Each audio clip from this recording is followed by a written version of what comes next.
Hello teachers, learners, and parents. Sir Jeff po, at your service. Alam nyo ba na meron tayong website na tinatawag na DepEd Commons? Ang DepEd Commons ay binuo upang gawing accessible ang pagtuturo at pag-aaral dito sa ating bansa gamit lamang ang inyong mga smart devices gaya ng cellphones, tablets, at computers. Dito ay maaari nating ma-access ang iba't ibang learning materials mula sa Department of Education. Meron itong mga interactive materials, electronic self-learning modules, at instructional video lessons mula sa DepEd TV na tiyak na makatutulong sa pag-aaral ng mga mag-aaral galing ka man sa public o private school.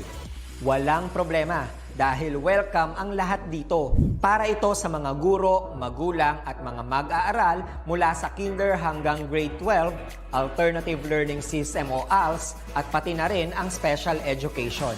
At huwag kang mag-alala dahil kahit walang load ay maaari mong ma-access ang mga learning materials. Tama! Libre ito.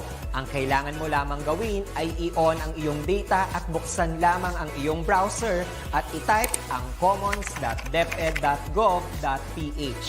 Alam na ba ng iyong mga kasamahang guro o mag-aral ang tungkol sa DepEd Commons? I-share mo na ang video na ito upang matuto rin sila kung paano gagamitin ang DepEd Commons sa mabilis at napakadaling paraan.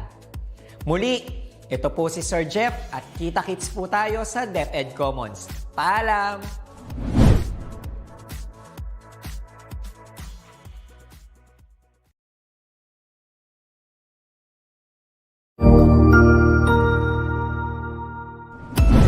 Mabuhay! Isang mapagpalang araw sa ating lahat. Ako ang inyong lingkod, Tutor Match. Welcome sa ating ETUlay, ang ating libreng online tutorial na hatid ng ating kagawaran ng edukasyon, ICTS EdTech. Ang programang ito ay inaasahang makatutulong at maging karagdagang kaalaman sa mga mag-aaral mula kinder hanggang senior high school, ALS, Alive, at SPED learners. Bukod sa pagsagot ng mga modules, ang ETUlay ay may mga special programs din na siguradong aabangan ninyo araw-araw. Katuwang ang ating mga minamahal na mga magulang at guro ay maitutulay natin ang pagkatuto. Kaya, ihanda na ang inyong module, lapis, papel o kwaderno. Ihanda rin ang isip, mata at tenga sa isa na namang makabuluhang aralin. Tayo nang matuto kasama ang inyong volunteer online tutor sa oras na ito.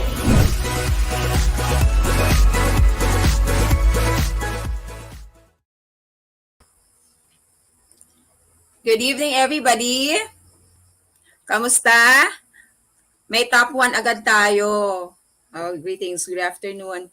May top 1 tayo, si Reduban Alin. Ito yung suki natin every Monday. Good evening to you, Reduban Alin. Ikaw talagang unang commenter natin for tonight. And also, we have Romel Sambu. Ito medyo new sa atin, no? Good evening to you. Greetings, good afternoon from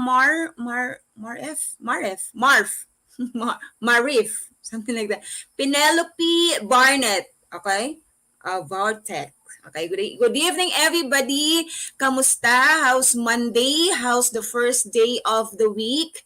Kamusta ang napaka-busy nating Monday? I hope everybody is doing fine sa ating first day sa ating ETUlay. So until Friday tayo. Salamat sa sama sa akin nitong session natin for tonight. Good evening, everybody. Ash, good evening po.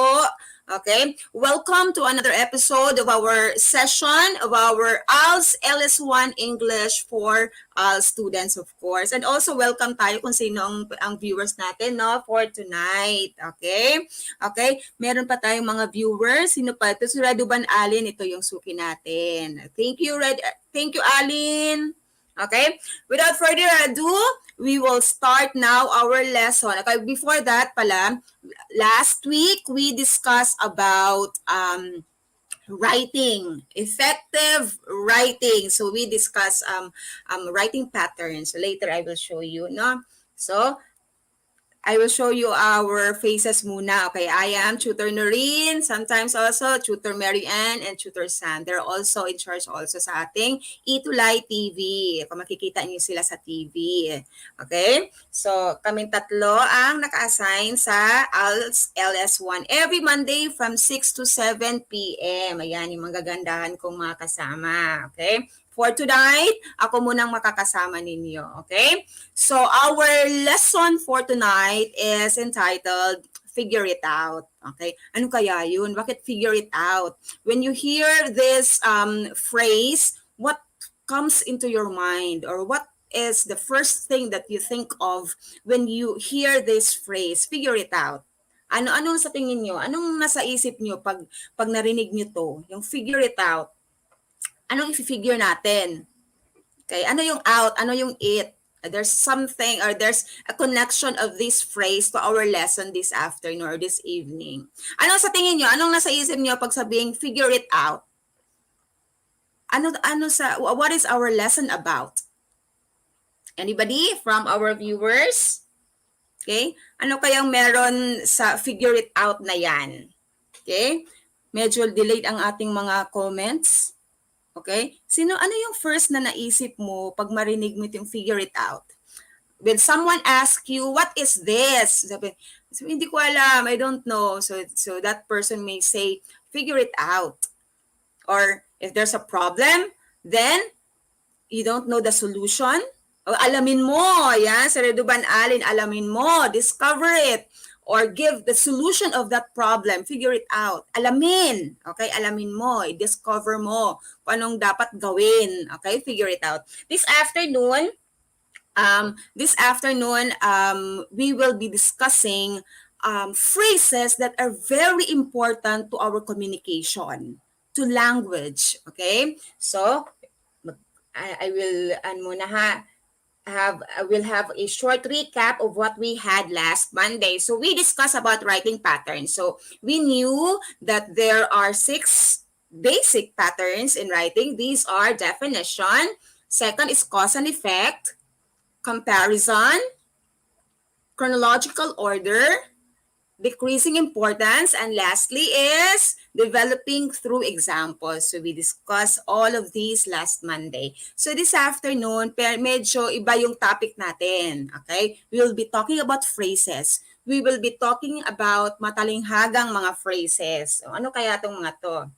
So learning targets for this afternoon, define an idiom. So we will be talking about idiom, idiomatic expressions. Ayan, papaansiran ko sa inyo ha, kung ano yung mga idioms na nire-refer sa ating sentences. So give the meanings of commonly used idioms and idiomatic expressions. Third is define a proverb. So aside from idiom, we will be talking also about proverb. Okay, about proverbs. Give the meanings of commonly used proverbs and use idioms and proverbs effectively. Okay? Bakit kasi kailangan natin pag-aralan to? Why is it important? Why are proverbs important? Why are idioms and idiomatic expressions important? Hello po, Als Ligarda Elementary School and info page. Okay, hi Ma'am Juliet Manzano Zampan. Okay, good evening po. Okay, ayan, may dagdag sa ating mga viewers for tonight. Thank you for being with me until 7 tayo ha ngayong gabi. Okay, let's continue. Let's check muna para ma-refresh yung minds natin about idiomatic expressions. Okay, I have this scenario. I have this sentence. Okay, Lani went down on her hands and knees to look for her ring under the bed. So there is a phrase there that is not common, hindi natin parating ginagamit. But then it adds spice. It adds color to our sentence once we use this phrase. Ano kaya yon? Yung her hands and knees. Okay? Okay. Let's have this. What's the meaning of, okay, on her hands and knees? What is another form, another phrase that we could use for hands and knees? 1, 6 feet under. B, on cloud 9. C, on 40 winks. D, on all fours. Okay? Which idiom best suited to her hands and knees? 6 feet under, Anong meaning ng 6 feet under? Anong meaning ng 6 feet under? Meaning, dead. Not dead. So it cannot be. Okay, ano ba yung sentence? Okay, went down on her hands and knees to look for her ring under the bed. So talagang ano siya, what do you call this? Nag-down siya para makita yung ring. Letter B, on cloud 9. What is the meaning of cloud 9? Masyadong masaya. Okay, very good. On 40 winks. What is the meaning of 40 winks? Okay, hindi naman siya masaya sa sentence, right? What is the answer for number 1? Okay, letter C, on 40 winks. Anong meaning ng 40 winks? 40 winks means short nap or short sleep. I only had 40 winks last night. So, mean to say, ang ikli lang ng tulog mo. Okay? Letter D, on all fours. Okay? From A to D, which one best suited to on her hands and knees? Saan dyan? A, B, C, or D? Anong mas suitable dyan sa sentence? 6 feet under, hindi pa naman siya dead. Okay? What else? What is the answer for number 1? A, B, C, or D? Comment down your letter of your answer. The letter of your answer. Hindi natin kung mabilis na mga internet. I'm only using data kasi nasa province ako, kaya iba yung background ko. Kaya I am crossing my fingers makakatapos tayo ngayon ng maayos, ha? So, kindly comment down your answer, A, B, C, or D. Okay? The answer is letter D, on all fours. Means say, 2 hands. Letter B, on cloud 9, hindi naman siya happy kasi nawala nga yung niya eh. Nawala nga yung ring niya. Nawala yung ring niya. To look for her ring. Letter B pa rin. Ash, Alea May. Maybe. Letter D, on all fours. Talagang dumapa siya. Under the bed. On 40 wings, hindi siya natulog eh. Kasi on 40 wings, the answer, the meaning of 40 on 40 wings is sobrang short yung sleep.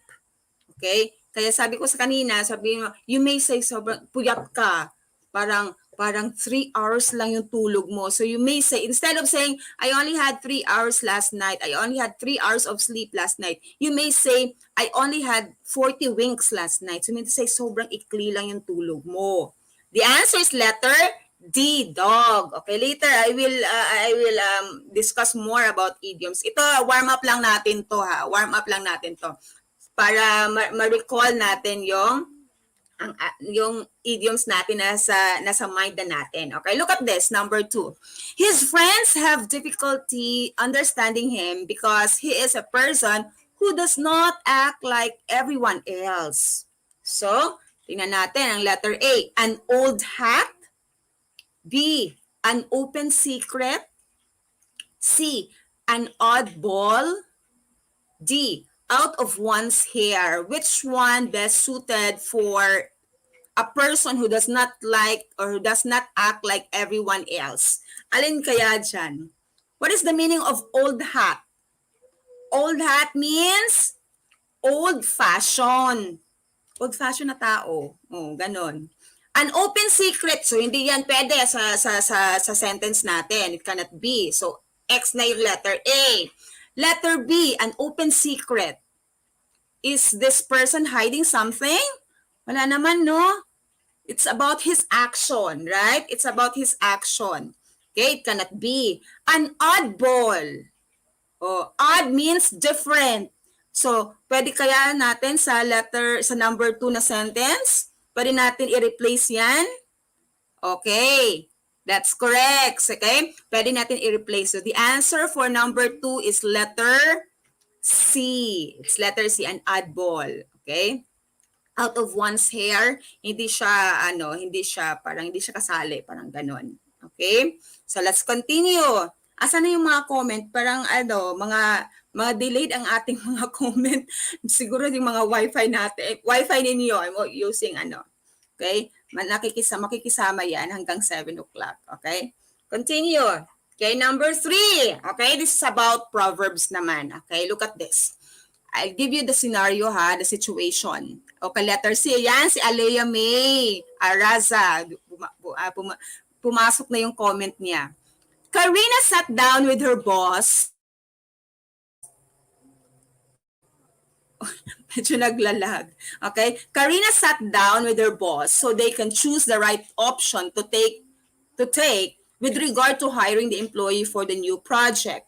They conferred with each other, doon po nating na, si Raduban, Allen, with each other about the qualifications that the applicants must have. So ano yung scenario na yan? Easy come, easy go? Or the early bird catches the worm? Tama ba? Pwede ba natin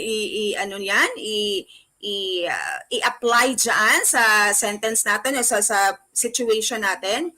Letter C, 2 heads are better than 1. Letter D, the grass is always greener on the other side.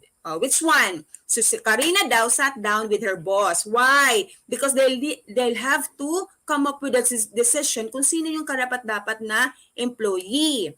Okay? So what is the proverb that is suitable to that situation? Letter C, 2 heads are better than 1. Okay, this 2 naman, di ba? So pag ikaw lang, yes, you are intelligent, you may have wisdom, pero iba pa rin kapag 2 kayo or 3 or 4 to brainstorm about something. Okay? Let's continue. Another example. Jane is always complaining about not having enough money. Okay? How could she?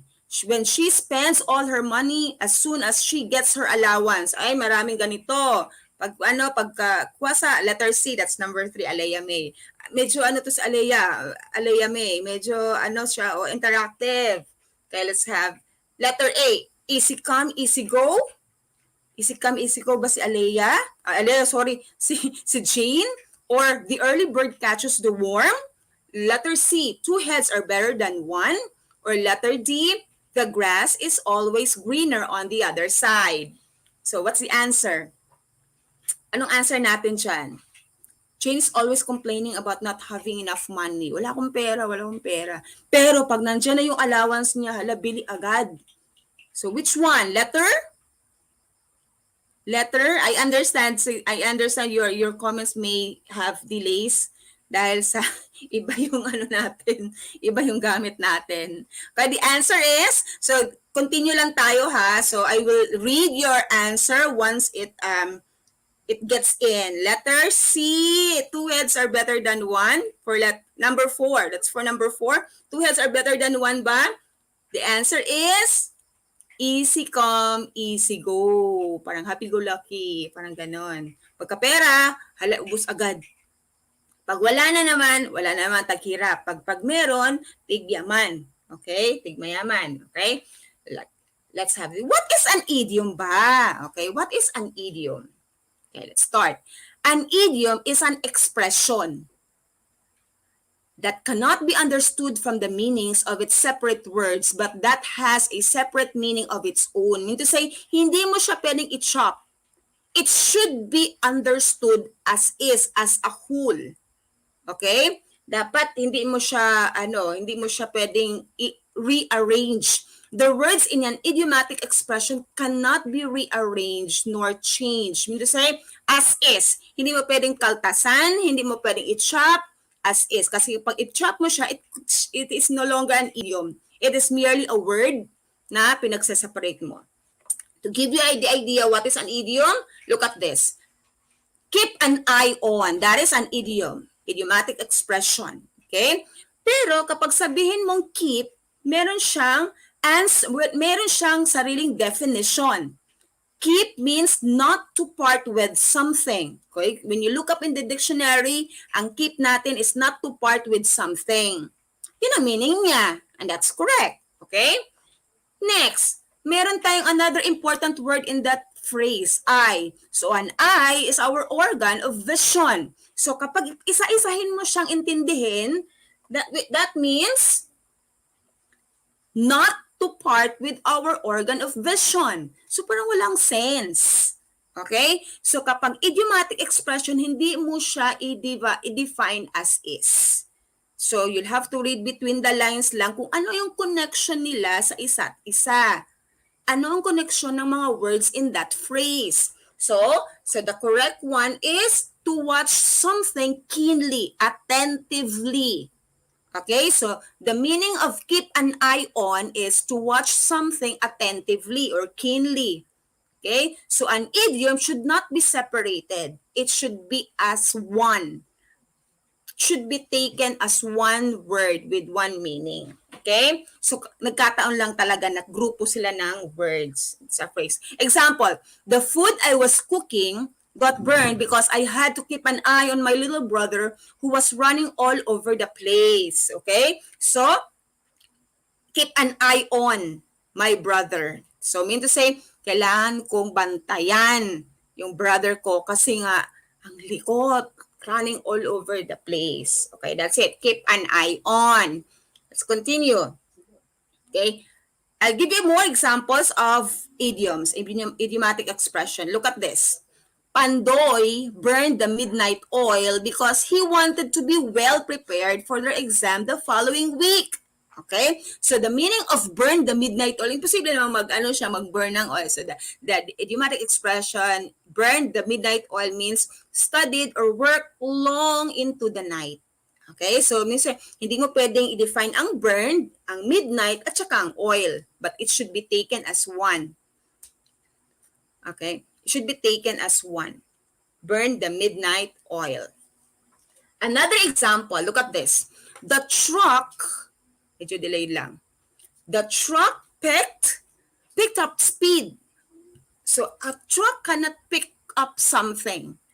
Kaya you have to read between the lines. The truck picked up speed as it started to go downhill. So I mean to say, increase in speed. Nagpabilis. Okay? Nagbilis. Okay? Downhill. Number 5, another example, when their group failed to complete the project, they passed the buck. They passed the buck to their subordinates. Pass on responsibility to someone else. So that's the meaning of pass the buck. Okay? As is. So you'll have to think an idiomatic expression as one word with group of words. Okay? So yan ang meaning ng idiom So do not be confused. Especially sa mga ALS learners natin kasi idiomatic expressions need to be familiarized. Need to be memorized, of course. Kasi marami sila. Okay? Marami sila. First, they didn't talk to each other. Then, they started hating each other. Their friendship jumped out of the frying pan into the fire. So, the meaning of the underlined phrase, out of the frying pan into the fire, to say, from a bad situation to a worse one, lumala. So, instead of saying, out of the frying pan into the fire, lumala pa yung sitwasyon. I told her that putting on her shoes before her pants was putting the cart before the horse, doing or saying things in the wrong order. Kaya pag mag-makeup ka or magbihis ka, anong unahin mo, ang pag-makeup or ang pagbihis ng damit? Makeup or damit? Anong dapat una? Makeup or damit?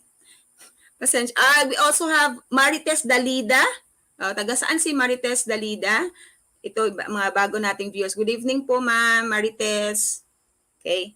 Si Alea. Okay, Reduban Alin. Letter C. Na-stuck na si Alin sa letter C. Okay. Let's continue. Okay. Continue tayo. Okay. More examples of idioms. Okay. Hair standing on end. So, kailan ba tumatayo ang ating pagbibihis, Alea? Very good. Magbibihis muna bago mag-makeup. Alin ang mauna dapat? Makeup or pagbibihis? Pag nakabihis ka na tapos mag-makeup ka, baka mamantsahan yung damit mo. So parang unang makeup, no? Dapat yung damit mo, open lang na gano'n. Kasi parang hindi. Kapag ang damit mo is closed, so you'll have to wear your clothes first, right? Before ka mag-makeup, okay? One more example. Hair standing on end, okay? Hair pointing upwards. That's the literal meaning. So, pag marinig mo, my hair standing on end. So, tumatayo. Kailan lang ba tumatayo yung buhok natin? become frightened or afraid of something. So when you hear this phrase na itong idiom na hair standing on end, maybe something is wrong, something is frightening, something is shocking, okay? Lina's hair stood on end after saying the ghost of her dead husband. Okay? So you may use this phrase, you may use this idiom pang alternative mo sa mga literal na mga meaning. Good evening po all, Verdant Elementary School, right? Las Piñas, under Mrs. Maria Kikosa. Hi po, good evening, Ninya Palacol Abkilan. Yan, si Ma'am Maria. Yan, very active yan si Ma'am Maria Kikosa. Okay, ang ating ALS teacher dyan sa Las Piñas. Okay? Another one, cut down on. See, minsan napaka-tricky ng idioms kasi grupo nga siya ng mga words. Tapos, mga more on prepositions siya. Marami siyang prepositions na pinagdugtong-dugtong. Kaya we need to familiarize idioms. Okay? Use less of something. That's the literal meaning of cut down on, is to chop into small pieces. Okay? But figurative language for that is, good evening, Jane Stenso. Hi, Jane. Good evening. Nandyan ka ba? Nadi ka diha. Okay. Nagbisaya agad. Okay? Use less of something. Okay? That is cut down on. Maybe budget. Ano pa pwede nating i-cut down on? Budget lang ba? Or at luxury, pwede nating i-cut down on. Pwede natin yung mga vision natin, yung mga gusto natin sa buhay. Or sometimes ambition, sometimes we need to cut down ambition. Ambition is free eh. Sige nga, mangarap na lang tayo. Sometimes, ambition should be entailed with, we call this hard work. Okay, pag mag-ambition tayo, meron dapat hard work. Okay, sentence. He was advised by his doctor to cut down on fatty food. Ayan yung mga food natin intake, especially this Christmas, no? We should cut down on intake of fatty food this Christmas. Kasi tigkain natin yan. Season ng maraming food. Okay? Another example, bring the house down. Literal meaning, carry the house downstairs. How could you do that? Okay? Cause much laughter in the audience. It means sobrang saya, sobrang napasaya niya, sobrang siguro ang joke niya, maybe a comedian, bring the house down. Sobrang effective na comedian. Okay? So we also have Dolphy brought the house down with his funny jokes and antics. Okay? So yun to say, sobrang yung joke niya, nakakaaliw. Okay? Bring the house down. Sample, you are in a party. So we say, bring the house down. So we say, aliwin mo kami. Pa-shout out po from us, Pasig, Mr. Danilo A. De Vera. Ito yung teacher mo, Alea Araza. Hi po, Sir Danilo A. De Vera. Shout out from Alea Araza. Ayan. So yun yung idiomatic expression. Bakit natin kailangan ang idioms in our communication? Anybody from our viewers, why do we need to study idioms and idiomatic expressions? Bakit nga ba? Later you may comment down your answer, tapos continue lang tayo. Tapos once I read your answer, read aloud ko yung answer ninyo. Okay? Let's try. Kasi medyo marami pa yung slides natin for tonight. Okay, tingnan natin. Number 1, he was about to tell her how much he loves her when he suddenly lost his courage and backed out. Look at the phrase inside the parenthesis. Okay? What is the suitable idiom for that lost his courage? A, jumped from the frying pan to the fire. B, burned the midnight oil. C, got cold feet. D, started the ball rolling. Anybody from the viewers, what is the correct or what is the suitable idiom for that lost his courage? Anybody? Tingnan natin. Sayang lang kasi medyo delayed yung natin, yung mga dating ng answers. Siguro dahil sa ang ginagamit ko ngayon ay medyo hindi ganun kalakas. Okay, na data or data na Wi-Fi. Okay, I'm using data. Okay, anybody? What is the answer for number 1? What is the answer for number 1? So, lost his courage. So, hindi na niya nasabi. So, ano yung idiom natin dito? Bird na midnight oil, hindi naman siya nag-hard work. Jump from the frying pan to the fire, hindi naman lumala. Okay, the answer is letter C, got cold feet. Na discouraged maybe, or na afraid, pwedeng natakot, hindi na napagsabi, and backed out. Okay, let's continue. Another example, let's try. I got the information about the bank's closure directly from the person responsible. So what do you think is the idiom for directly from the person responsible from a reliable source? Ano kaya? Tingnan natin. By hitting the bullseye. B, while horsing around. Letter C ang answer ni Alea Araza. Thank you, Alea. Buhay na buhay talaga to sa Alea. Very interactive. Mabilis ang fingers mag-type. Hindi lang siguro nakisama yung ano natin. Okay, yung data. B, while horsing around. C, from a wolf in sheep's clothing. D, straight from the horse mouth. What do you think is the idiom for that? Ay, Alin, yes, letter D, straight from the horse mouth. Ayan, medyo tumukma yung pagdating ng answer. Alin, that's correct, straight from the horse mouth. From a reliable source. Okay? Sabi, may ano daw, wala daw pasok. Okay? So where did you get that? So, straight from the horse mouth. I mean to say, from that reliable person. Siguro siya yung nagdedeklara. Okay? So, ganyan. Okay? Please familiarize these idioms. Sana nakakatulong ito. Especially if there are times na hindi natin diretsahan masabi to that person sa ating kausap. So we may use idiomatic expression para hindi masyadong masakit.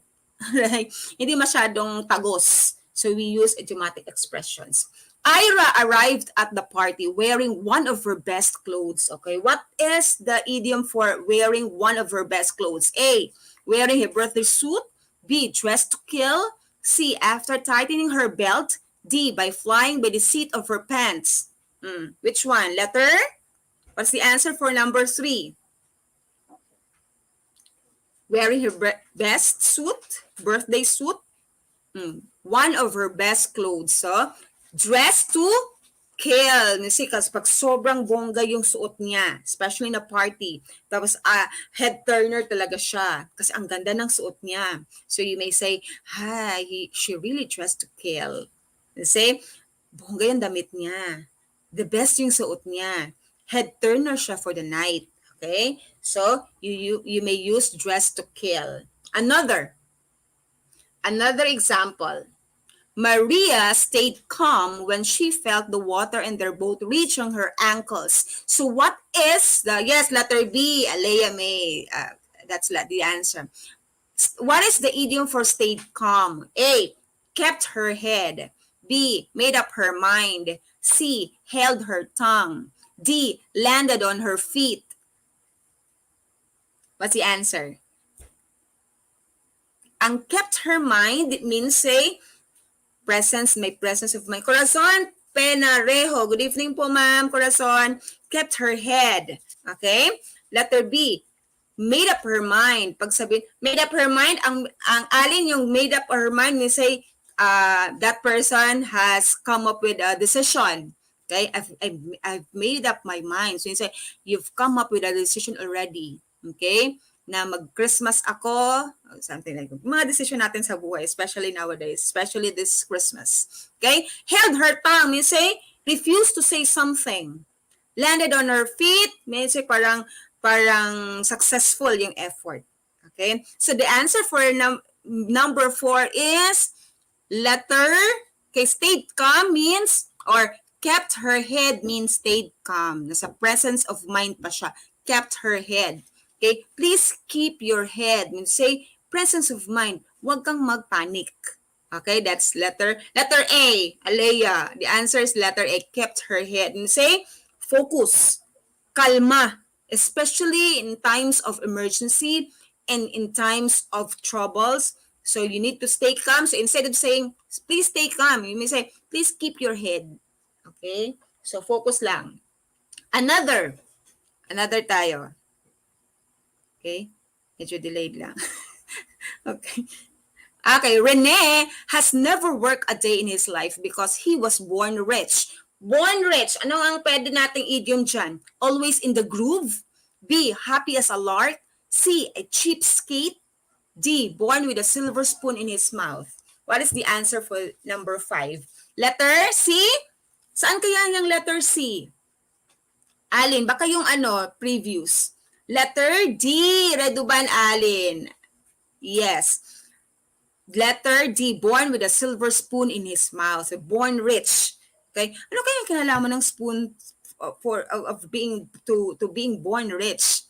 No? Siguro yung kinakain, ginagamitan ng mamahaling gamit, something like that. So, silver spoon, the silver spoon symbolizes yaman, riches, or abundance. Okay, that's the answer. Number 5, letter D, born with a silver spoon. Cheapskate means a cheap person. Happy as a lark means happy, as in nasa cloud 9, pareho sa cloud 9. Always in the groove means anything that he does is always perfect, is always great, is always a successful one. Yun ang meaning, always in the groove. Alam mo yung taong yan, always in the groove. Mean to say, lahat ng ginagawa niya, maganda, successful, okay? Achieved, okay? Next. From idioms, let's jump to Proverbs, okay? Ang idioms are ang idioms are a group of words that cannot be separated, okay? It should be taken as one. From idioms, jump tayo sa Proverbs, okay? What are Proverbs? Kasi for most of us, we encounter this word, proverb, syempre sa Bible, right? Yung mga elementary pa tayo, before we studied, so narinig na natin ng word na to sa Bible, of course. Okay? Why are Proverbs important in our communication? What are Proverbs? Proverbs are well-known neatly expressed sayings that give advice or express supposed truths. They are also known as adages and can be passed on from one generation to another by word of mouth, orally or in written form. So, ang Proverbs na to, old sayings, pinapas from generation to generation. Kada lugar natin sa Pilipinas or in the whole world, meron tayong mga proverbs. But our common proverbs are, of course, located in the Bible. No? So aside sa nasa Bible, meron din tayong mga sariling na imbento ng mga proverbs, especially yung mga ancestors natin, yung mga ninuno natin. Okay, continue. Continue tayo. Okay? Example of Proverbs. The grass is always greener on the other side. Kailan nangyayari to? Kailan nangyayari to sinasabi natin? The grass is always greener on the other side. Kailan nangyayari? Especially those who are working, yung mga alas natin na nag-work. What the meaning of that is what other people have always looks better than what we have. Sometimes, greener pasture, pwede din to. Okay? Yun tayo sa mas greener pasture. Kasi mas maganda doon sa kabila kasi dito. Especially when you are still choosing the work or yung place of work, mas gusto ko yata doon kasi mas marami. Mas malaki ang sahod. Okay, something like that. So instead of saying the literal meaning, okay, mas maganda dito, malaki ang sahod, something like that. Or you may say the grass is always greener here. Kaya I choose this. Okay? Curiosity killed the cat. Okay? People like cats get hurt sometimes because they can't resist getting too close to something dangerous or asking questions about things that do not concern them. Okay? Oo nga no, yung mga common words natin sa social media. I will not mention na lang because we've invented words sa social media na nakakaaliw din. Okay, short pithy saying in general, stating a general truth or piece of advice. Ayan, nag-research talaga si Alin. That's correct. Very good. Meron tayong viewer last Monday, no? I forgot his name. Basta, ganito din siya. Nagre-research siya tapos kino-comment din niya dun sa comment section natin, yung mga na-research niya about our topic. Okay? Curiosity killed the cat. So if it does not concern you, So, bayaan mo na. Kasi sometimes nakakapahamak pa rin kung gusto mong makisawsaw din doon sa nakaka-curious sa iyo. Okay? So, curiosity killed the cat. So, these proverbs give us wisdom, give us guide in our daily activities, in our daily life. Okay? Continue. Choose the lesser of two evils. Pag dalawa ang choices mo, pero wala kang gusto dun. So, of course, choose the lesser evil. So, there are choices in our life there are instances in our life na we'll have to choose between two. Pero kaso, hindi mo gusto yung dalawa. Always choose, of course, the lesser evils. Okay? If you have to choose between two things that are bad, choose the thing that is less bad. Okay? There are no two things that are really alike. Kahit dalawang masama, there is still lesser one. So, always choose the lesser one. Love is easier lost than found. That's true. This is a great reminder to us. It is easier nawala kaysa ma-find. Okay? So it is hard to find a real among those from among the many friends you have. And that is true. Okay? So, mabilis tayong mawala pero ang hirap natin mag-earn ng true friendship or true love. Okay? So, these are some of the common proverbs na kailangan din nating i-memorize. Bakit natin i-memorize? Kasi this will give us guidance nga para sa ating mga desisyon sa buhay. Okay, another. Actions speak louder than words. Ito very common, no? Very common na natin to. Especially when a person speaks a lot. At tapos wala ka namang nakita na nagawa. Okay? It's not what you say, but but what you do that shows how much you care. Nowadays, this is a very important proverb that na-instill natin, especially sa next year na meron tayong malaking event sa ating government. So, actions speak louder than words. Okay? It's not what you say, but what you do that shows how much you care. So, si Armentel, medyo delayed yung pagpasok ng letter D. Siguro yung kanina pa yun na slides. Okay? Sensya na, dahil nagkakamit yung natin, wavelength ng ating connection. Okay? Easy come, easy go. Things that are easy to get are just as easy to lose. Okay? Parang, especially kapag nabilis mong nakuha yung example, money. So you've earned that money through very fast. There are naman talaga na instances na ang bilis natin nakuha ng money, especially siguro napanalunan. So have you heard that na pag napalalunan ang something, it's about lottery maybe, mabilis din siyang nawala. Kapag mabilis na nakuha, mabilis din siyang nawala. Okay? So there's no easy way to reach success. Kasi success entails hard work and perseverance. What else? Faith. Lahat na yata, no? Pinag-isa-isa na yan to come up success. So, easy come, easy go. Continue. Better safe than sorry. It's better to take the safe way than to risk danger or failure. So, di bali ng long cut, may long cut ba? Huwag lang mag-shortcut. Okay? To take the safe way. Kahit matagal ka, example, you want to finish your college.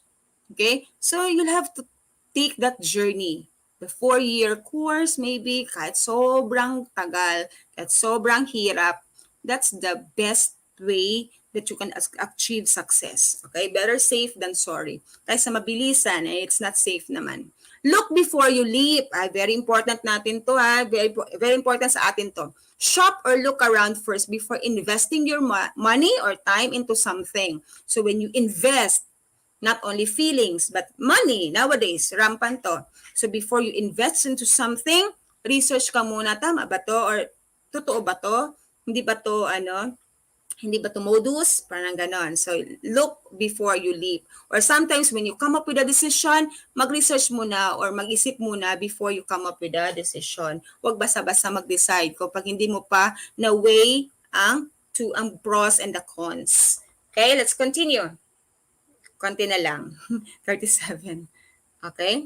birds of a feather flock together. And it is very true in our life, right? Pag kung ano yung mga friends mo, sometimes we say, tell me who your friends are and I'll tell you who you are. Kasi kung ano yung ugali mo, magkakaswak din yan sa mga similar mo ng ugali. And sometimes they also say na opposite attracts. Depende sa sitwasyon, of course, right? So people like to be around those who have the same interests and backgrounds as they do. For example, rich people go with rich people. Ay, meron na namang rich na go with not so rich people. Hindi, kahit yung mga status, economic status ng tao, sometimes hindi naman totoo talaga eh. So pag rich lang, medyo middle lang, no. We are free to mingle. Okay? So siguro yung mga characters, yung mga ano natin, yung mga ugali, mga attitude, kapag medyo introvert ka, gusto mo din yung mga friends ng introvert. Pag extrovert ka, nabobore ka to mingle with introvert persons, parang ganon. Okay? Kung ano yung ang interest mo, syempre na-attract ka dun sa mga taong pareho ng interest sa'yo. Practice what you preach. This is very important also. If you tell others how to live, you should follow those rules too. Lead by example. This is very, very important. Okay? Practice what you preach. Huwag di lang sinasabi, kundi you'll have to also practice what you are saying. Okay? Especially sa mga mga ALS learners, kailangan natin tong learn by heart. Okay? Let's try. Okay? Vel saw that her daughter's teeth were starting to have cavities. So she said, "Dear, I think you should visit your dentist as soon as possible. Remember, a stitch in time saves 9." Okay? Very common to sa mga dentist. Kaya nainis sa mga dentist kapag sirang-sira na yung ipin, mas mahal mabayaran mo doon. Okay, kapag konti lang sirang ipin, ang konti lang din babayaran mo. Pag totally tanggal na yung nasa taas, mahalang bayaran mo. Tsaka nahirapan din silang magtanggal, syempre. Okay, what's the answer for this one? Vel saw that her daughter's teeth, or what is the meaning of a stitch in time saves 9? A, it's better to take precautionary measures than to suffer worse consequences afterward. Medyo mahaba, no? Okay, kindly read, ha? You follow me. It's better to save money. C, it's better to drink lots of water. D, take care of your teeth. What's the answer? A, B, C, or D? Anong answer natin dyan? Letter? Doon tayo sa mahaba. Letter D, it's better to take precautionary measures. Kapag may naramdaman kang konti, ipa-check up mo na, something like that. Kaysa malumala siya, mas malaki ang problem. Example, or another example, pag may problem kang malit konti, ay sige, bukas na lang kasi pwede pa naman bukas. If you can solve now, then do it. Huwag nang hintayin ang bukas also.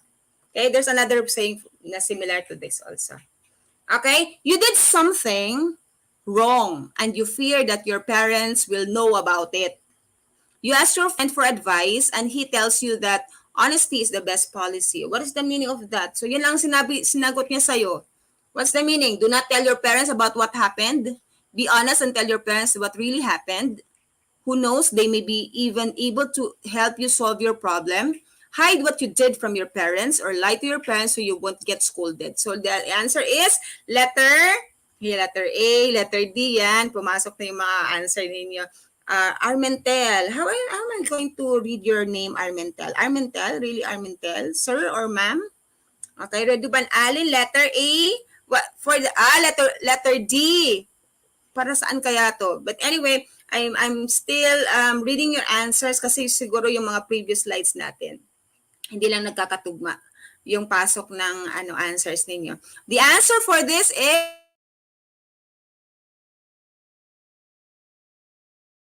letter A. Letter B. Be honest and tell your parents what really happened. Okay? So letter B. Honesty is the best policy. Pwede nating i-angkla, i-associate, i-connect doon sa a stitch in time saves 9. Para hindi na lumala. Sabihin mo na ang totoo. Okay? Let's continue. Letter B, Reduban Alin. Ayan. Okay? Your daughter wants to be a good pianist one day. So you always remind her that practice makes perfect. Ito parang cliche natin to, no? At right expression. Yung parating natin nasasabi. Pero very trite man, very cliche na masyado, pero this is the reality. Practice makes perfect. You become good at something if you do it repeatedly. Practice allows you to correct your mistakes each time you do a particular task. Pursue a profession actively. Perform in front of a big audience. What is the answer for this? Letter B. Practice allows you to correct your mistakes each time you do a particular task. Okay? Practice makes perfect. Or you become good at something if you do it repeatedly. Pwede din letter A. Mas ang letter A. Pag parati mong ginagawa, so you will achieve perfection at the end. Okay? Next tayo, kasi medyo ilang slides pa to. Let's continue. When I was younger, my grandmother always said that haste makes waste, especially if I am in a hurry in doing something or in going somewhere. Ayan, parati na nangyayari pag sobrang, kasi there are people na parang 11th hour lang gumagana ang utak. Parang you need to cram. Kailangan nating magpanic muna para gumana yung utak natin, especially when you doing a project, mas gumagana utak natin pag nagka-cram, which is not advisable. It's not recommended kasi nga successful people usually planned talaga yung ginagawa nila. Hindi sila yung bugso ng damdamin, bugso lang lahat. Kung kailan ang deadline sa kagagawa. Kasi I read one research na successful people talaga. They plan ahead. Lahat ng ginagawa nila. Hindi lang impulsive, hindi lang dahil deadline na, no. Pinaplano ahead of time. Okay?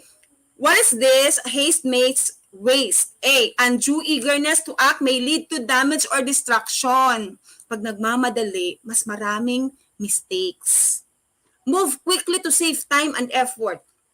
Move quickly is advisable, yes. Pag hindi ka, pag may time ka naman ahead, then do it para hindi ka mag-move quickly, hindi ka magmamadali. Act at once or be alert. So the answer for this is letter A. Undue eagerness to act may lead to damage or destruction. Sa kakamadali mo, dahil deadline na bukas, hindi na, ang dami mo nang mali. Okay, which is not good. Okay, kapag again pag may time ka pa ahead of time, gawin mo na para less mistakes. Okay? Another. Marielle lost her daughter in the mall while they were shopping. Wala katakot. She reported this incident to the administrators and said, "Let no stone go unturned to find my daughter." What's the meaning of that?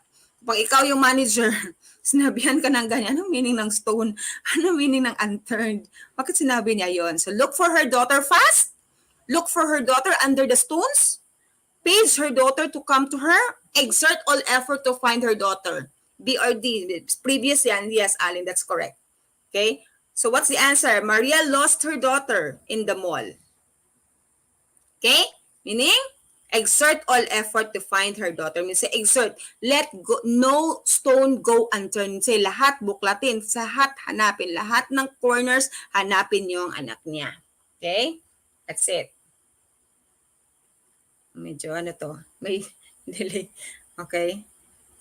May ang transition. Okay? Here. The roller coaster increased in speed as it went down the slope. Okay? What is the idiom for that? Picked up speed. Picked up was a piece of cake. Picked up the tab. The answer is picked up speed, increase in speed. Ito yung ano natin previous na slides. Okay? Another. The speakers began the activity on time. Okay? Ano kayang magandang idiom dyan? Not maganda but suitable idiom. Started up, started in, start the ball rolling, stood up to someone. Started up on time. Okay? That's correct. Let's continue. Nadia asked that she be the one to pay for the food she and her friends ate since it was her birthday. So what is the idiom for that? Serve as food for thought, foot the bill, fool around, put her foot in the door. So the answer is Marif. is letter A. Yan. So yung kanina, that's correct. Reduban Allen, letter A. Marif, letter A. B or D for the previous slide. Okay, for this, number 3, the answer is foot the bill. Siya na magbayad. Okay, I'll foot the bill. So, minsan, ako na magbayad sa kinain natin. Ayan. Sana all ganun. No? Letter B, foot the bill. That's correct. Marif. Will I read your name? Marif? Okay. Before Miss Philippines Beatrice Luigi, which nakapasok siya ng top 5, no? Luigi Gomez went to compete in the Miss Universe pageant. Her friends wish her luck in winning the title. A, bringing someone into the line, bringing some new facts into light, bringing up, bringing home the bacon. Okay? Usually, ginagamit natin tong expression na to, idiomatic expression, kapag mag-wish tayo ng luck, good luck. Especially when someone joins a contest, okay? Bring home the bacon, say win the prize, okay? Be the champion, okay? Win the title, okay? Bring home the bacon, letter D, okay? Bring home the bacon, that's correct. Okay? Konting slides. Okay, number 5, look at this. He revealed a secret that shocked all his friends. A, let up a secret. B, let a cat out of the bag. C, let sleeping dogs lie. D, let out a secret. Oh, what is the idiom for revealed a secret? Anong idiom natin dyan? Let up a secret. Letter B, let a cat out of the bag. Bakit ka nga bang cat? Kasi ang cat nga mabusisi. Lahat ng very curious yung cats. So kapag something na nakapag-curious, pinupuntahan nila talaga at inusisa. Okay? So sometimes sobrang natin. So cat out of the, it's a secret. It could be a secret. Letter C. Letter C. The previous slide, Marif. Okay? Let's continue. Konti na lang. Let's try. Aling Maria earns her living by sewing clothes. During the past 2 days, she felt that something was wrong with her sewing machine, though it still worked. She immediately called for a technician to repair it. She wouldn't be able to afford it if it breaks down. So ano to? Kanina, sinasabi natin, agapan muna, okay? Prevention is better than cure. Parang ganon. So easy come, easy go. A stitch in time saves 9. Better safe than sorry. Or there's no use crying over spilled milk. That's the answer. Letter D, reduban niya kanina. That's true. That's correct. Okay? What is this for Aling Maria? Anong ginawa niya dito? Anong idiom natin dito? Stitch in time saves 9. So, nakakatipid pa siya. Sabi niya, she wouldn't be able to afford it if it breaks down. Mas malaki ang mababayaran niya, mas malaki ang problema niya. Kaya pag konti pa lang ang problema, solve na agad. Iso-solve na agad. Okay? Last one, I think. This is the last one. Mr. Cruz is a politician in a town in Visayas. Unlike other politicians, he did not make a lot of promises to the people, but his constituents could see that he has many projects lined up for them. He is also doing his best in attracting many investors to do business in their town. A, look before you leap. Practice makes perfect. Birds of a feather flock together. Actions speak louder than words. What's the answer? Marif, letter C. Yes, that's kanina. Okay, what's the answer for that? Yung itong kay Mr. Cruz. The answer is actions speak louder than words. Mas marami siyang nagawa kaysa sinalita or sinabi. Okay? So actions speak louder than words. Okay? Meron pa palang isa. Sorry. Delia has to meet her friend SP in an hour at the town plaza to finalize their plans for their latest barangay project. But her mother asked her to wash the dishes and clean up after lunch first. So this is very common no, kapag may pupuntahan tayo, lahat ng gawain sa bahay, papagawa ni nanay. Okay? Because she was in such a hurry, she broke a glass which made her mother very angry. Tuloy, hindi na siya pinayagan. Okay? Anong nangyari dyan? Let no stone go unturned. Haste makes waste. Curiosity killed the cat. Honesty is the best policy. Anong applicable dyan kay Delia na nagmamadali? Tuloy, hindi na siya pinayagan kasi nakabasag na siya ng glass. Haste makes waste. Letter B. That's correct. Okay, let's remember. Okay, this evening we discussed about two important phrases, important sentences maybe that are very important in our communication, in our daily communication. Okay, one is idiom and one is proverb. Okay, an idiom is an expression that cannot be understood from the meanings of its separate words. So, as is, wala ka kang tanggalin doon, wala kang i-chop. So, kapag group of words sila, wag mong tanggalin ang isang word doon, should be taken as one word. Proverbs are well-known sayings that give advice or express supposed truth. So, minsan, ang proverbs are wisdom, pieces of wisdom. They are our reference in our daily activities. They are our guide to decide, okay? Especially in decision making. Ready ba na letter B? Okay? And that's it for tonight. So, I hope you will be with me again next Monday. Parang meron pa tayo next Monday or next year siguro. Let's wait na lang sa ating announcement. But I'm very glad na sinamahan niyo ako. Alin, Marif, sino pa tong mga mga top students tonight, top viewers. Kasi ang iba dito mga teacher din. Paulina Stevenson, okay? Good evening. Vortech, okay? And we also have si Armentel. Yan, si Alea Arasa. Alea May Arasa also. Corazon Penarejo. Jane Estenso. Hi, ma'am. Si Ma'am Jane. Yan, classmate ko yan si Ma'am Jane Estenso. Okay? Reduban Allen. Alea Arasa. Marites Dalida. Thank you also. Juliet Manzano Sampan. Good evening. Okay, sino pa? Ash also. Yan, si Juliet. Okay. Si Romel Sambo. Ayan. Yan, ina-highlight na ni Direk yung natin. Yung mga top students, top viewers for tonight. Thank you.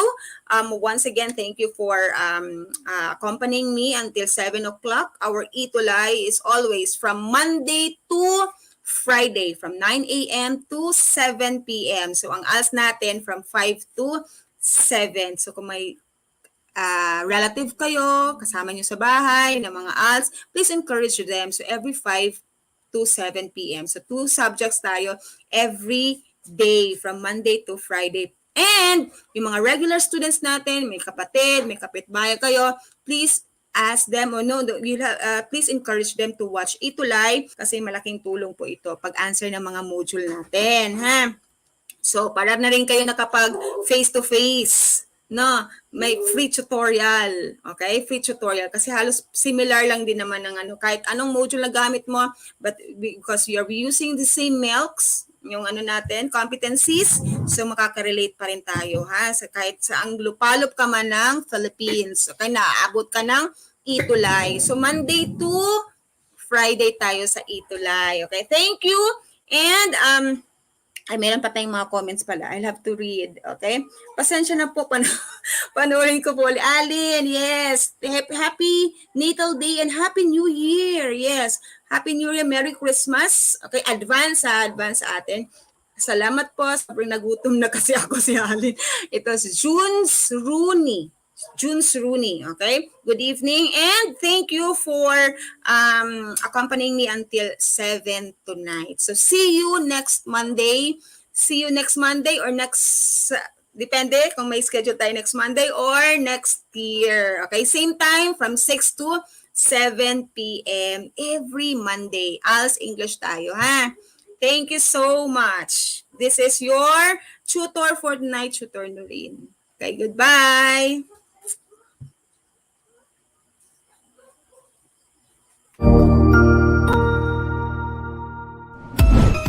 Ang bilis ng oras, no? Natapos na naman ang ating ETUlay online tutorial sa araw na ito. Ikaw ba ay may mga bagong natutuhan? Kung opo, abangan bukas ang ating mga kaabang-abang na ETUlay program. Gamitin ang hashtag ETUlay Level Up. Kita-kits bukas!